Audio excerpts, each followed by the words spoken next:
ଆଜ୍ଞା ଇଏ ହେଉଛନ୍ତି ସେହି ଭଦ୍ର ମହିଳା ଯିଏ ସକାଳେ କହୁଥିଲେ ମୁଁ ଆଉ ଆଇଁଷ ଖାଇବି ନାହିଁ, କିନ୍ତୁ ବହୁତ ବାଧ୍ୟକତାରେ ଶେଷକୁ ଶୁଖୁଆ ଟିକେ ଚାଖିଲେ।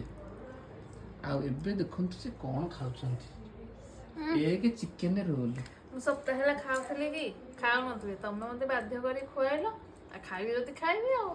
ଓହୋ, ତାମାନେ ବାଘ ଟିକେ ରକ୍ତ ଚାଖିଥିଲା ସକାଳେ ତ ତା ମାଂସ ଖିଆ ଅଭ୍ୟାସଟାକୁ ଛାଡ଼ିଗଲାଣି। ବାଘ ମାନେ ସବୁବେଳେ ମାଂସ ହିଁ ଖାଇବ, ଘାସ ତାକୁ ଜମା। ଖାଇବି ମାନେ ଟିକେ ହଉ ବହୁତ ହଉ, ତ ଖାଇବାରେ ନା ଯିବ କି ନାହିଁ? ହଁ ଠିକ ଠିକ। ନ ଖାଇବ ତ ଜମା ଏ ମାଟା ଖାଇଦେଲି, ଖାଇଦେ ଯାହା ଖାଇଦେ ଖାଇଦେ ଖାଇଦେ। ହଁ କୁକୁର ନା କଣ ଚୁଚୁ କରୁଛ ବସି? ନା ନା, ମୁଁ କ'ଣ ତମକୁ କୁକୁର କହିଲି? ଆଉ ଚୁଚୁ କରୁଛ ଚୁଚୁଟା କ'ଣ ଖାଲି କୁକୁର କରନ୍ତି? ଆଉ ହୁଁ।